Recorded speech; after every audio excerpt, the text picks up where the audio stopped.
This is Coach Bill Hart. If you're going to be in, be all in.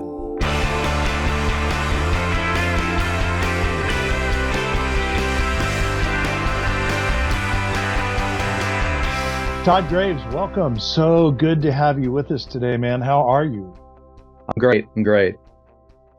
I know you're drinking from a fire hose of opportunity right now. I know this, and I think what I have to do, so allow me to just do a little setup for this, and then I just want to pull the chain on you to let you start rolling with it. So people should know, here's full disclosure. I have been an average golfer my whole life. Like, that's the truth. I feel like I should be sitting in a Golfers Anonymous meeting right now. Hi, Bill. Right? So it's the truth, though, dude. I've been for anybody who plays golf, I think the best I've ever had is a 13 handicap. I'm probably a 16 right now. And I have moments of greatness and a lot of crap. And so I've been following a bunch of different guys. Some guy, you probably know some of these guys, Mr. Short Game. I've been following the two guys, me and my golfer, whatever it is, and those two guys in England. And I get little bits and pieces, and it's like, ooh, this is good. Ooh, this is good. And then I found you. Like then I found you. I'm telling you, man. So you guys, I go and I find this video, and I'll put this in the show notes down below because I want people to know the video that I'm talking about. But it's one where you sort of walk through the whole swing. You allude to the story of being inspired by Moe Norman, which I'll let you tell you about, arguably, maybe inarguably, greatest ball striker in history in golf. And it's all just a little weird, right, to the traditional golf swing philosophy. And yet I knew there was something to it. And so here's my story. I go to the driving range, you guys, having watched Todd's videos. And I'm like, okay, this feels funky to me. Like, my arms are up high. I'm leaning back. I'm set up way behind the ball. Like, all these things they're antithetical to everything I've ever known about golf. And I start hitting the ball, like striping it down the center. And I'm like, oh, the Holy Grail. I hear angels singing right now. This is unbelievable. Ah. So then I go to the course. It's not quite as good. You're probably not shocked to hear that as an instructor. It's not quite as good because I revert to old habits. But I do shoot a course record for me at this course, Tierra Hot. It's about 2 miles from my house. And at 68 years old, I'm proud to say I sent you this in my approach to you, a 291-yard drive, which I haven't seen for, Wow, I don't know, man, 15 years, right? Like, yeah. And without swinging out of my shoes, Todd, it was like, oh, that's what that area is in the center of the club face that's so clean on my driver. Like, there's never been a ball mark there. Wow. So now I start stepping into it, and I get into this monthly subscription and then your elite program. And now I'm looking at your model from a business coach's perspective. And I'm like, oh, this guy's really good. Like, he's either really smart, and you probably are, or there's somebody else that's come alongside him and said, yeah, we need to figure out a way to scale this because there's only so much Todd Graves to go around. Right. And your brother is awesome, right? Like, he's right there with you. But dude, you have clearly got a team, a machine. I'm just so impressed. But look, the name of the interview is All In with Coach Bill Hart. What I know is you're all in, but you weren't always. Like, I watched was it a podcast I listened to? You told the story about how before you met Moe, or before you started to study Moe, you were not that guy. You were a traditional golfer. So Yeah. For people that know nothing about golf, remember, not everybody here is going to be a golfer, right? But tell us a little bit about, how did you step out of the world of tradition and into this other world and say, oh, I can do something with this, man? How did that happen? Well, it probably stems out of frustration, like a lot of things. I think that, I'll kind of back up into my story a little bit. I was a decent golfer. I actually walked on the University of Oklahoma golf team. Matter of fact, I was just talking to a couple of my teammates yesterday, and I was a good high school golfer, competitive golfer. I've loved the game of golf since I was 11 years old. I grew up at a public golf course. I didn't have the privileges of country clubs. I was just kind of we called ourselves the Rat Pack, but we are a bunch of great golfers that grew up at the public golf course.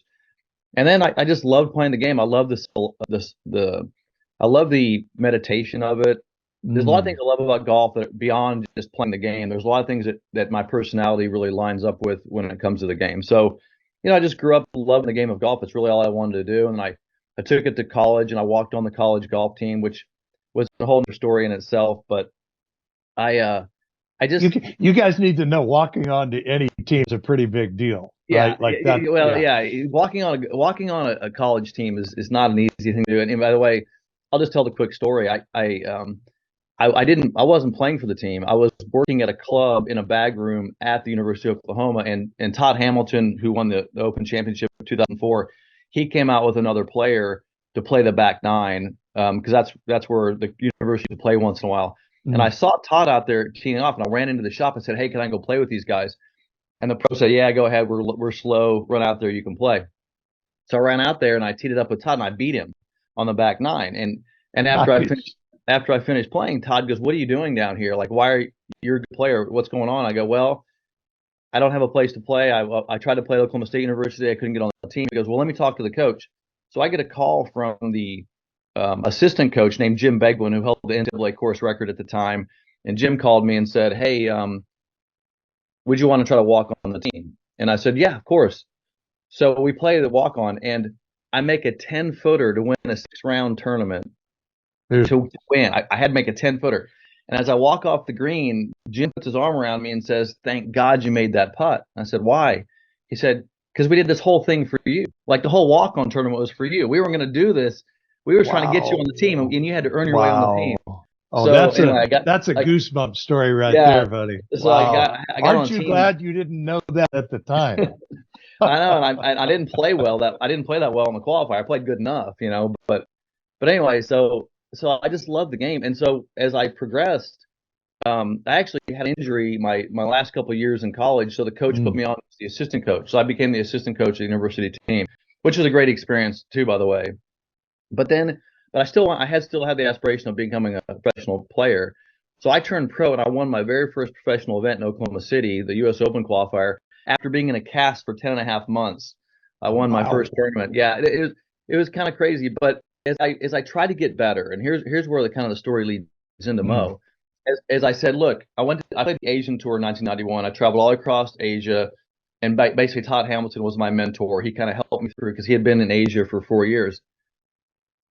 I came back and I said, I got to be better. I got these guys are really, really good. So I got to Mm. become better. So I started working with some of the best coaches in the world. I traveled around the United States looking for the best coaches and the guys who were working with all the tour players. And I spent 3 years. And the more that I practiced with these coaches, the worse I got. So for some reason, my natural ability of playing the game of golf Mm. got kind of hindered from all the mechanical instruction I was Getting in learning. your head too much. Yeah, and Yeah. to the point where I was like, I can't even play the game anymore. Like I can't Yeah. even play now. And so that was 1993, 94 area, and it was weird because then I was like, okay, now I'm in the real world, right? I'm trying to make a living. I don't have any money, and I'm bartending in Dallas, Texas, and just trying to make a go of it. And my dad's like, you gotta give it up. You gotta, go get in the real world like the rest of us. Sure. And so then my buddy, Matthew Lane, who was my college teammate, who was playing the Canadian Tour. Matthew, I had a lot of respect for because he was an amazing player, won the New Mm. Zealand Open in 1998. Matthew came in and he shows me this videotape of Mo. And now I knew about Mo. A lot of people knew. Now for viewers and listeners who have no idea, just give us a quick overview. Let's come right back to what you're saying. Yeah. But who was Moe Norman? So Mo is well, at the time to me, he was this mysterious Canadian guy. Everybody knew him as this amazing ball striker. Everybody would come back and say he's the best ball striker that's ever played the game. But he never played much golf in the U.S. for whatever reasons. I'll tell you the reasons in a minute. But Mm. he never played much. But everybody, all the world of professional golfers, anybody who was kind of in the game and knew much about the game knew of this guy Moe Norman in Yeah. Canada. He was a reclusive guy who everybody's like, nobody hits it better than Moe Norman. Nobody strikes the golf better. And by the way, Mo won 50 something tournaments in Canada Yeah. as a professional golfer. So he had shot numerous course records, 41 course records at one time. I mean, he was an amazing talent in golf, but no one knew about him except if you were in Canada or if you were in the professional ranks. Sure. But Matthew just so happened to be playing the Canadian tour, came back with a videotape. He had hung out with Moe. Matthew had the kind of personality, he'd walk up to anybody and make friends with anybody. Cool. Moe was not an easy guy to make friends with. Yeah. So he shows me this video of him hitting balls with Moe, and he goes, "You got to see this guy." And here's a quote from Matthew. He said, "This guy's a freak when he hits a golf ball." And so when Matthew said that to me, I was like, Matthew, who I certainly respected probably the most of anybody at hitting a golf ball, I said, I got to look at this guy. So I see this videotape. You know, this is the old VHS tape you're sticking in your deal. Sure. So I see Moe, and he's obviously arms are reached out. He's lined up with the ball. But for me, now remember, I've been working with the best instructor in the world. Sure. It was all about swing plane. I mean, of course, like get the club on plane and get it to impact. Like that's just direct. And so I see Moe, and he's doing exactly what I have been trying to do, but he did it in a much more effective, direct, linear path on a single plane. And I sat there and I'm like, holy crap. I go, this guy figured it out. Like, that's why he's so good. He has simplified the swing because he had created this single plane at address.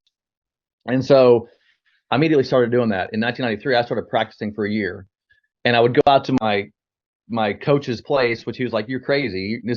You're an idiot. No one can do what Moe did." And I practiced like that for a year. And then a year later, I get a call from a company named Natural Golf, who I now own. But that company, the director called me and said, "Hey, he had known about me, and he said, you want us to come watch Moe do a clinic in Chicago?" So I went to Chicago, and I see Moe for the first time, and I meet him there. And I walked up to him and I said, "Moe, you're the greatest ball striker I've ever known. You're the best." He goes, "I know, I'm the best in the world." And then I proceeded to watch him do a clinic. And again, I mean, if you've never seen Moe do a ball striking clinic, I really have a difficult time describing this, but imagine you're watching somebody hit a golf ball, and every shot is coming out with the same speed and trajectory into the same window, the sound of the ball was remarkable, just coming off the face with just this crisp sound. And then, I mean, the first three shots, he was 50 yards from the target. He just goes boing, and the first three shots hit the target from 50 yards. And then on the far distance of the range was a 250-yard metal pole. It's probably about 4 inches in diameter. And about every fifth or sixth ball would ding off the pole from 250 yards. I was just like, it's stupid. I mean, I just got to say, you guys, if you do not play golf or have no appreciation of it, that is insane. Like, it's insane. That is insane. It was insane. Oh my goodness. And by the way, like, I know you're always very gracious and probably a little protective of Moe, but I have to assume he was somewhere on the autism spectrum. Is that accurate? Yeah, he's just a different guy. He had to be, right? He had to be. And I think that's part of what led him to the reclusiveness of not wanting to really, he wasn't the kind of guy you could walk up to. He'd avoid you as much as possible. Sure. However, if you got in his inner circle, like I was in his inner circle, he was like your bud. Now you protected him. Cool. You protected him because he was different, and he did kind of, I mean, you want to make sure he was okay and didn't get, For sure. At the same time, we'd goof around and do the same things I would do to you. I'd put crap in your golf bag and all that kind of stuff. Yep. So, this is good to know. Then I won't play golf with you. Thank you. Yeah, right. No, I totally will. I'll totally will prank you as much as I can. Understood. But so I started practicing. So I had been practicing his swing for a year, and then he does this clinic. And so after the clinic's over, which was this spectacular exhibit of ball striking, I mean, I've never seen like it. And I played with a lot of great players. I played in the Asian tour and played with remarkable players. I'll bet. I said, "Moe, would you mind if I hit a few shots with your golf clubs?" Now, remember, I'd been practicing for a year. So I grabbed his 8-iron. It was like this little sledgehammer because he had very heavy clubs. And I started hitting shots. And he looked at me and goes, ooh, it's me without a belly. It's me without a belly. And so we just kind of became, it was like that moment forward. They called me Little Moe because of that. So and I just became kind of mentored by him. And we became really good friends. So I would spend as much time as I could with him, which wasn't easy because he was going Canada to Florida and I was in Florida. So how old was he then, Todd? And how old were you? I met him when he was 64. I was 28. Yeah. Okay. So it's been a while, but 30 years or so. Yeah. But no, that's kind of how it all started. But here's what it comes down to, there is a biophysical reason. You could say he's autistic or whatever, but he's still a human hitting a golf ball. For sure. So there's a biophysical reason the thing that separated Moe is that he had the type of brain that wasn't caught up in the rules of today. Because Mm. if I said to you this, I said, and I'll just pose this question, and all of your listeners who play golf, could what's being taught in golf today on the conventional golf swing, could it be fundamentally flawed? I want to Mm. put that out there. Could it be fundamentally flawed? And Mm. for example, I'll give a quick example. Everybody teaches putting the hands on the club first, Mhm. right? So learn the grip first. But what happens when you do that, if you put the hands on the club first, remember the hands are your relationship to the face angle. And most of what that ball does off the face is relative to face angle.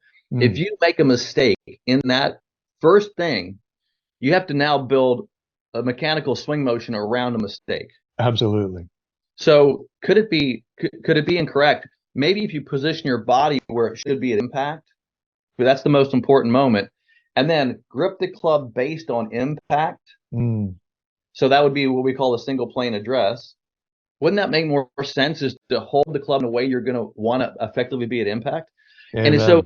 again, it's common sense, a lot of it, but to me, it's just the way. And so golf is flawed from the way it's instructed, but it's Mm. also flawed in the way people learn it, because most people, here's how most people learn golf, and you probably did the same thing. You grabbed a club and you went and hit golf balls, Mm. right? You said, okay, I'm gonna try to figure this thing out, and you swung away. So you actually, the way a golf swing should be built, you would never build anything like that. Mm. What you would want to do is, no machine would be built by, let's see if the machine works, then we'll fix it after it breaks. Right. No machine would be built like that. If you were Sure. going to build a ball striking machine out of the human body, Mm. you would say, okay, let's build it for the most important moment, right? Impact. So let's make sure the machine can get to this most important moment. Now let's put it in positions to return to that moment, Mm. right? And then let's add speed to it. So you would build it position. It'd be basically put the structure in place, put it in the proper positions, and then add speed to it. Sure. So it's like learning how to dance. You wouldn't just go dance and go, oh, you're all screwed up. Let's try to figure out what you do. You learn it step by step by step. What Mm. most people do is they try to add speed to the motion without having the proper positions. And Mm. so golf is being learned backwards, it's being taught backwards. And so so the business side of this is the opportunity of becoming better at helping people learn the game in a Dude, I love it so much. efficient So way. just before you go into the business side of it, so I told you I'm in the mortgage industry. I've been in the mortgage industry for 30 years. And we hired a guy at Movement Mortgage a year ago. His name is Harlan Nicola. He's kind of you in the mortgage industry, in that he wrote a book about reverse mortgages. Now, guys like you and I grew up thinking a reverse mortgage is a bad idea, because it was a bad idea, where grandma could end up sitting out on the curb and the bank takes the house back, right? Not today. Today, we've got, I forget the number, 10,000 people turning 62 every day. Boomers are like blowing up across the country.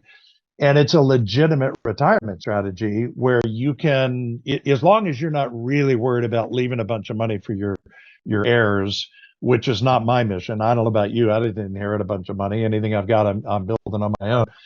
But you've got to be able to take care of yourself, right? And if you've got elderly parents, or anybody that has been through those sort of final stages, the Yeah. last 10 years of life, it's rough. So it's a legitimate retirement planning tool. I interviewed him for this show, and he said, what if everything you knew about reverse mortgages was wrong? Yeah. When would you want to know? Yeah. And it's like, that's a really good question. And I'm hearing you say the same thing. Like, what if everything we've been teaching in the traditional golf swing was fundamentally flawed?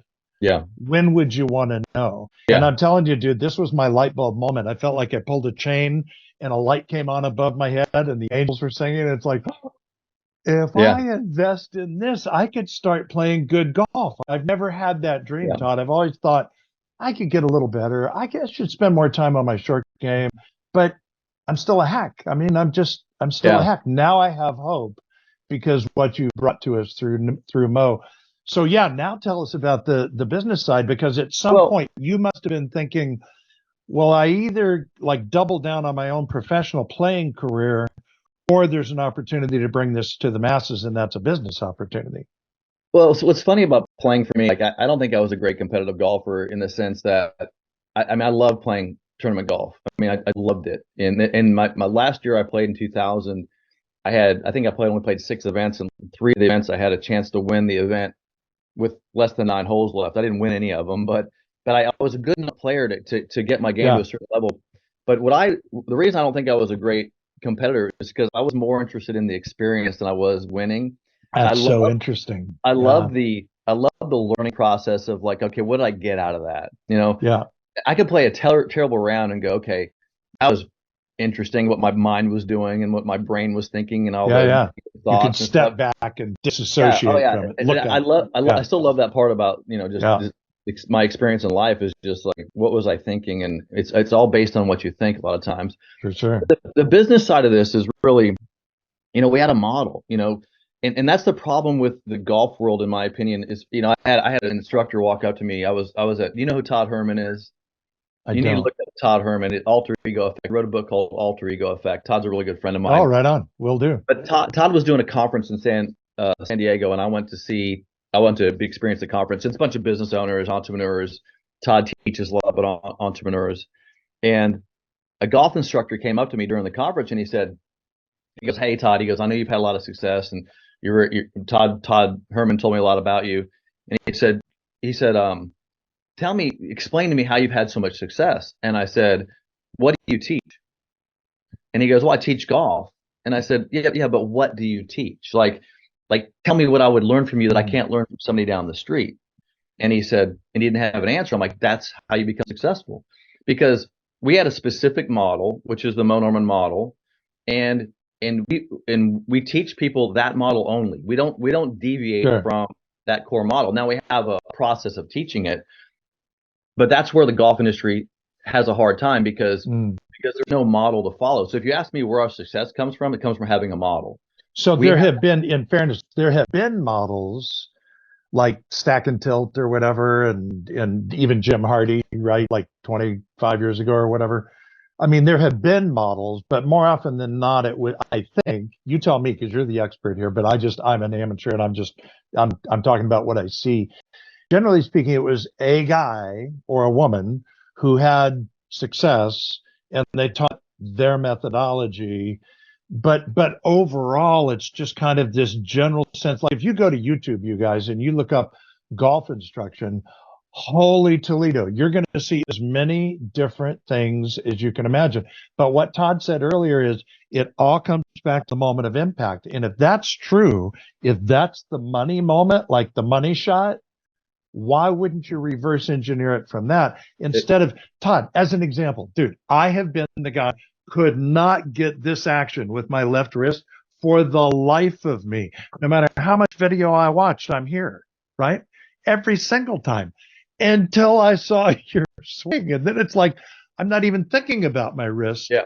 And the ball's going straight because of that moment of impact, right? You just said it, reverse engineering. Matter of fact, I just did a video called Reverse Engineering the Golf Swing. It's reverse engineering. It is. The model has to be built on biophysics. See, that's the thing. It has to be based in science. It can't be, I just have this guess at what you should be doing. I'm going to follow around it. It has to be based on biophysics. I give examples all the time when I do golf schools. The body has a range of motion limitation built into it. It has a range of motion limitations already built into it. For example, if I sat in a chair like this and I tilt you to the right, so if you're right-handed, and I hold your arm out and I hold your elbow so you can't turn your upper arm, you only have a limit in your range of your forearm rotation. And notice the back of the hand now goes directly towards the target. If I come out on my tilt, now that range, the back then goes towards the ground. So interesting. The position of the body and the limits of my ranges can be put into a biomechanical model that make it easier to get to impact. So positions really matter. And so, but that's where Moe comes in, because the way his brain was wired, he didn't have any rules. It's like, look, my only rule is to get my body to hit a ball dead straight. And he went through trial and error too. As a matter of fact, I'm working on a documentary about Moe, and he did a lot of trial and error in his life too. Everybody said he hooked crap out of the ball when he was younger. So he went through this experimental phase too, and who knows what he was actually looking like. I wish it would be fun to have a video on Moe when he was 20 years old, right? But then all of a sudden, boom, he woke up one day and he figured out that the club squares when I'm here and I'm here, right? And so pretty soon you see this golf swing, and he wasn't, Mo didn't have a golf swing because I want to be different. He had a golf swing because it was effective, Sure. produced results. So, but then you study it and it's like, wow, biophysically he figured it out. He figured out how to position the body in a way that because it has limits, it reaches its limits. When I hit golf balls, it's funny. I can't not get the face square. Like it only goes to square. Like I can't screw it up. And that's why these are words that have never gone through my mind. I have to be honest with you. Yeah. Yeah. Position. So the model was really where the foundation of the company comes from, because now we have this specific model based in science, that based on the human body, how it works, how I can now help people simplify the golf swing. It comes down to it's if you do these things correctly, it simplifies your ability to hit a golf ball. And then we built the whole, then we built all the verticals around, whether it's golf schools or vertical, equipment fitting is a vertical, the coaching programs are all vertical. You so bet. all verticals around it. So I want to get to that, but what I'm curious about, because there's somebody that's listening to this or watching this right now, Todd, and they're like, man, I think I have something kind of similar in my life or in my business, but I'm afraid to go against the grain. Like, this is not what everybody else is doing, is not what they're expecting. I just want to know, in your heart of hearts, was there like a moment where you were thinking, this is crazy? I am not normal with this, and people aren't going to accept it. I think so. No. So the other day, and I don't know how appropriate this is, but we're sitting with my marketing team, and the best marketing meetings are when we're walking out the door, and he goes, "I got a question." Absolutely, absolutely. And so I'm walking out the door, and one of my sales guys comes in, and he says, "Hey, I just got a phone call from a lady, and she was saying Mo is on the spectrum." I'm like, yeah. She goes, "Well, I was talking to Mo about autism." I was like, "Look, I want our company to be on the spectrum." Nice. My goal is our company's on the spectrum. No, I hear you, man. And the reason and my marketing team loved it, they're like, that's it.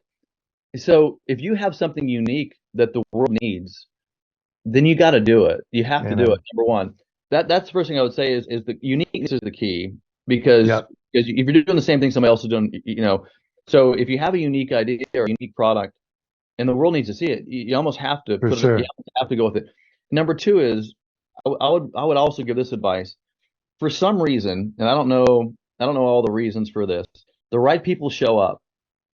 I think one of the things that I've had that's been in my life, that if I am focused in direction of the most integrity, doing the things I believe or I'm passionate about, that I believe in, then the right people show up. It's the weirdest thing ever. And I'll give a quick example. Now, this has happened. I love that. This has happened 20 times in my life or more, but maybe my parents were the right people too. Maybe I got lucky there too. But so recently I worked on this documentary, and I spent a bunch of resources to get all these interviews with people that knew Mo, and I have all this great footage, and we've been working on this thing, and I have a great team, but we can't seem to get the thing edited. Like, it's just such a massive project to edit this thing. I got Barry Morrow, the guy who wrote the movie Rain Man. He's involved with the project, and we just can't get this thing edited. And it's because everybody's busy, and it's just we can't get our minds around it. It's been sitting on the desk for a couple years. And then a guy named Peter Raymont calls me. Peter is one of the most well-known documentary producers in Canada. Calls me. He goes, "Hey, I'd love to take on your project." Now, I don't know where this guy came from. He must have been in the background looking at our stuff. How cool. And so we got on a Zoom call, and I'm like, "You're the guy." And so he goes, "Look, take it on. I'll finish it for you." Boom.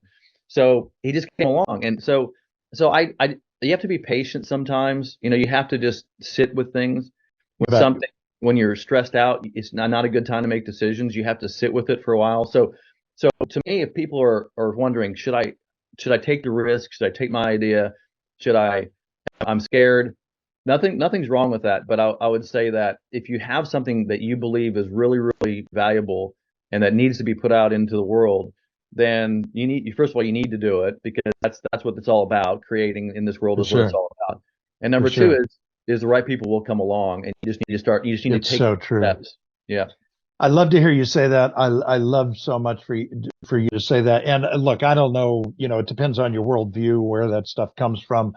I'm a man of faith. And so for me, it's like, I would be walking along and say, well, that's a God thing. That's another God thing. Like, of all the videos I've ever done, Todd, the one that got 20 million views is the one time I talked about God. It's called Shoulder Taps. Go check it out when you get a chance. Yeah. So, but even if that's not your worldview, there's also I'm sure you've heard of the reticular activator. Todd's probably told you about that. If I decide I'm going to buy a white truck, all of a sudden all I see are white trucks, right? It's just, but I think you used the word integrity or for the right reasons. Mm-hmm. That's the other thing my experience is in business. When you can discern a person's heart and that they're doing this for the right reasons and they're not just being driven, by quarter to quarter earnings. I think people feel that too, and they want to be a part of that. Well, I think to me, and that's a good point, and the way I look at it is there's two motivators. The first you're either motivated desperation or inspiration. Those are the two motivators. Really good. So if you're motivated by desperation, that's I always have to monitor whether I'm desperate or I'm inspired, right? So good. If it's inspired, then that's what I put my investment in my time and my energy. If desperate, I have to sit with it and go, this is for the wrong reasons. A lot of times you got to just figure that one out. Like, what's the real motivation here? People come to me all the time saying, I want to make money, right? Of course, we all have to make money and it all needs to, but is it a desperation thing or is it an inspiration thing? For sure. Yeah. It's a great distinction. I've never thought of it that way before, but I've been in the coach's chair for 20 years and I see exactly what you're saying there. Yeah. So now you decide that you're going to step into this and you've described briefly the verticals. I'm just curious because I think somebody's going to hear you right now, Todd, and they're going to be encouraged like, you know what, man, that's a great point. I have been hitting this ceiling of I can only do so much personally, whatever that thing is, whether they're a baker, a financial planner, an insurance agent, a realtor, whatever. And what I hear you saying is that either you or maybe Todd, the guy that spoke into you, Todd Herman, maybe that's what helped you to see that actually there's a bigger play here. And he's sort of given me a bit of a recipe. Is that true? Is he the one that helped you to see what was possible? Todd has helped me a lot. Yeah, Todd has been but Todd, I've known only Todd. So the way I met Todd was I was at a Facebook conference. We were doing Facebook marketing. I was in Seattle and Todd was in the group. And so I was already relatively established in the digital marketing world. And Todd came to me, and he's Canadian, and he goes, I know all about you. I know you. I have all your stuff. So Todd already knew who I was. But then we have this 3-day conference, and we're kind of hanging out in this cabin on this big, nice lake in Seattle. And Todd was just a participant in the conference. But within a day and a half, everybody's listening to Todd. like, okay, there's the smartest guy in the room, right? There's the smartest guy in the room. Understood. Yeah. So I gravitated towards Todd and said, okay, I want to know the smartest guy in the room. And Todd, to this day, is the smartest guy in the room. And so I talk to Todd once a month about we just bounce ideas off each other. I did hire him for a short bit of time in my company to bring ideas to my company. So Todd has helped me a lot to go in the scaling world. Like, how do I scale this thing? But another thing too is brand identification. One of the things that I'm very, very one thing I stress heavily into my organization is the importance of our brand. And it goes along with that integrity thing. Like, who you are as a brand is the way people are going to trust you and know you in the world of golf. For sure. I don't want to be everything to everybody. Matter of fact, sure. I mean, if you want to be in a long drive contest, we're probably not the right people for you, right? So, but if you want to be more consistent and have and get up every day and have confidence in your game, we're the group for you. So yes, please. Yeah, exactly. Like, I want to hit more fairways and more greens. I want to stop golf balls, right? So again, and so you got to really know who you are. And so people come into my organization and say, hey, I got this great idea for your company. I'm like, that's not who we are. Yeah. That's not who we are. I mean, it may be a good idea for somebody else, but that just doesn't line up with our core values. So if you can that's so good, Todd. I got to just jump on this real quick. One of the things that I used to work for a company called Building Champions for 20 years, phenomenal company. And we always started with any client with a life plan. So they would put together a life plan and they would start with a eulogy. Like, it's a really uncomfortable exercise, right? But it's like, look, dude, the one thing we know for sure, you're not getting out of this alive. So what would you want it to sound like? What the people in the front 3 rows, what do you want them to say about you? Yeah. Then when we got them to come up with a vision for their life, like, what would that look like? Now we reverse engineer, which is where, we were talking about this earlier, right?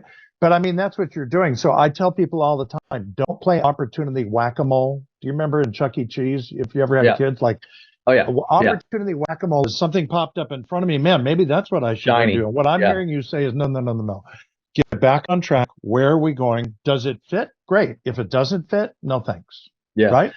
Yeah. So it reminds me when that guy approached me at Todd's conference and said, "Hey, tell me you've had some success. Where should I start?" I think what launched me as knowing exactly who I was, where my values were, is Mm.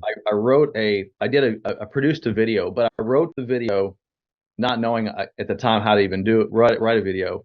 I scripted the entire video. In other words, every scene shot in that video was a B-roll shot.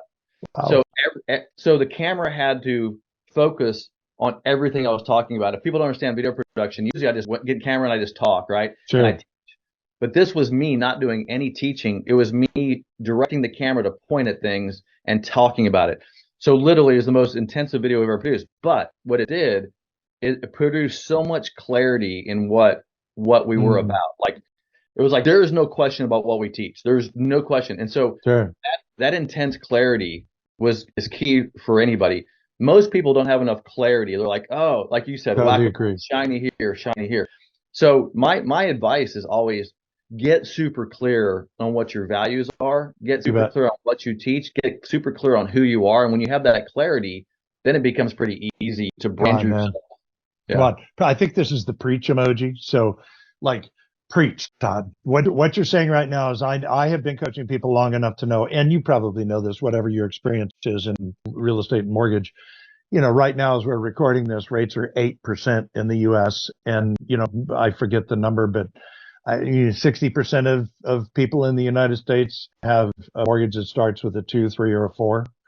So they're not doing anything. So the mortgage industry right now is like crickets, right? I mean, it takes some real sort of innovative thinking to consider why is now a good time to buy, right? It's a very antithetical kind of idea. So you're speaking to people right now, man. This idea of getting complete clarity, this is a moment in time. Like this is not the rest of the industry for people in the mortgage space. But if you look out into the distance, like Todd is talking about, and say, this is what the way I want to help people, this is the niche that I want to serve, this is the way, whoever you are, whatever industry you're in. The thing that I saw with Todd, and thank you for agreeing to do this interview, Todd, because I know you're going to help people. The thing that I saw with you is you were absolutely 100% unequivocally all in on a golf swing that is not traditional. Yeah. And I just as a guy, I don't know, I'm probably your avatar for your company right now. I'm a 68-year-old guy that would love to play better golf, and I'm willing to step in if I can see that there's a way that it works. And I've already seen it, like with very little, no instruction from your team, like just videos. That Yeah. so far, like that's all I've done, right?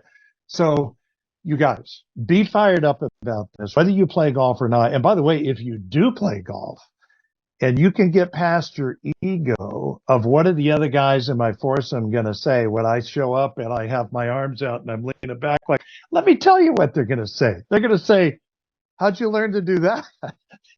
That drive went perfectly straight. And so did your second shot. Oh my goodness, right? So what would you say to golfers right now? Like, what's the call to action with Graves Golf and your academy? Where would you have them step in? You know what I'm going to have you guys do? I'm going to give you my personal email address. And the reason I want to do this is because I like talking to my customers. Now, if my sales team will probably be the one that will pick up the phone and call you, Sure. but I want to hear your stories. And so one of the things to me that's so important is spending time with the people that I'm involved with and the customers. And one of like last 2 years ago, we have live events. And I'm so busy with the business that I don't do a lot of my live events Sure. anymore, but I'll do them once in a while. I will literally get up and go tell my wife, I've got to go do some live events. I've got to get in front of my customers. Connect. You I've bet. got to connect. I got You to bet. talk to people because I feel disconnected when I'm away. And Sure. I was at a recent school recently, and one of my students who's like 83 years old came up to me and he said, Todd, he goes, you know why I love coming to your schools? He goes, you guys always want us to get better and better and better. He goes, I've gotten pretty good. He goes, I just don't want to lose what I got. And I thought, we don't, I went, that's an important moment for me Absolutely. to hear that, because it's not always about, hey, I mean, I got to get better, I got to strive. It's maybe about, hey, I just want to keep what I got. I'm happy, but I For still want, sure. I want to stay where I'm at. So I learned so much from talking to people and hearing people's stories. So my email address is pretty simple. It's Todd G, last name Graves, Todd G at gravesgolf.com. Cool. And if you guys are interested, I mean, we have a pocket guide we can send you that kind of gives you the basics. That's kind of where we start people. Get a pocket guide and look it over. And then obviously we have golf schools, we have training programs online, we have all this other stuff. So there's a zillion places I could send you, but I'd rather just hear your story. If Cool. you're struggling and you want us to help you, let me hear your story and let's see if we can get you some help. Come on. Come on. So, guys, that's a pretty amazing offer. And I am telling you from my personal experience, I cannot get enough of this stuff. I cannot get enough. Todd, I think I've seen the vast majority of your videos online. Now that I'm inside the Elite, I've got a whole nother, Yeah. library that's available to me. But I eat this stuff up, you guys, because that moment of being able to stand up with confidence and know where the ball is going to go is just game changing. Who was it that told me? Parker, I think, is my guy. And is it BAD, ball position, alignment, and tempo? I don't know if that's your thing or not, but yeah, Yeah. that was kind of his mental checklist on the address position. So we obviously if you start in the correct position, so our process to teach you the address position and then train in the proper order. Yeah. So you would never want to work on your downswing if you haven't completed the training on the backswing. So in other words, positions, so it goes positions before sequence and then speed. Okay. So that's why we teach it. Now, we also have one of our mantras too that we teach is we work on one thing. So what the next one thing, right? So Nice. if your address is perfect, right, then you're working on your backswing and your backswing's off. That's your one thing.